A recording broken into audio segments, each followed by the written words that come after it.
La parole est à Monsieur Marc Laffineur. Merci, Monsieur le Président. Ma question, et j'y associe Jean-Charles Tocqueville, ma question s'adresse au ministre de l'Agriculture. Vous savez, Monsieur le ministre de l'Agriculture, l'attachement qu'ont nos agriculteurs vis-à-vis de leurs terres, vis-à-vis de leur culture et de leur environnement. Et ils sont quelquefois, pour pouvoir lutter contre les maladies des végétaux ou contre des insectes qui peuvent ravager en quelques heures les exploitations, obligés d'utiliser des produits phytosanitaires.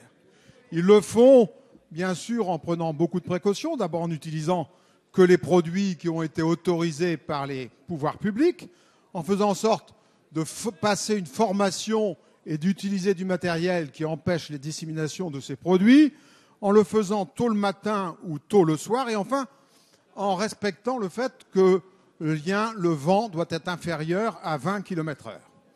Pour ne pas avoir respecté malheureusement ces règles, un agriculteur bio de la Gironde a infecté des enfants et une école. Bien sûr, cet acte doit être condamné et il est condamnable. Mais à la suite de ça, le Sénat et la ministre de l'Environnement a demandé à ce qu'on interdise l'épandage à moins de 200 mètres de toute habitation.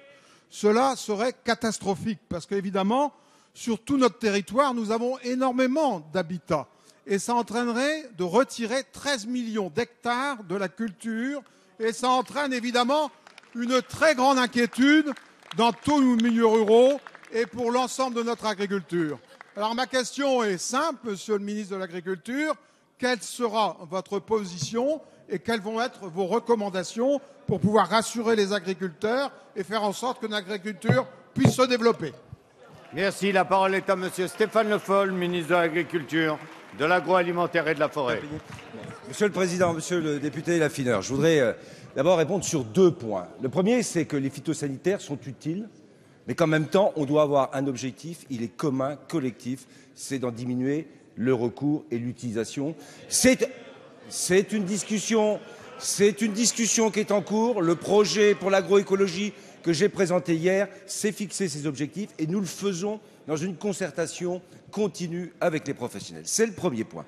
Le deuxième, vous avez évoqué cet événement qui a été relaté, à la fois un épandage de phytosanitaires et une école avec des élèves qui étaient dans la cour. C'est vrai que c'était ne pas respecter la réglementation. Il y a des règles qui doivent être appliquées, qui sont appliquées par la grande majorité et presque la totalité des agriculteurs. Elles restent des règles valables. J'ajouterai juste un point, que pour protéger les abeilles, j'ai proposé qu'on fasse les épandages plutôt le soir que le matin. Je rajoute ça.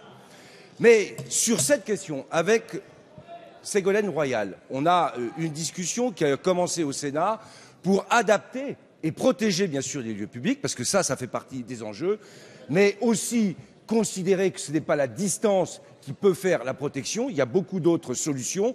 Nous avons saisi l'ANSES pour avoir un certain nombre de propositions et nous tiendrons compte, bien sûr, de cette question et de ce sujet dans le cadre de la loi d'avenir pour trouver les réponses adaptées, à la protection des publics et en même temps pour garantir aux agriculteurs la capacité de pouvoir utiliser des produits phytosanitaires pour protéger leur culture. Les deux sont tout à fait compatibles, Monsieur le député. Merci, Monsieur le ministre.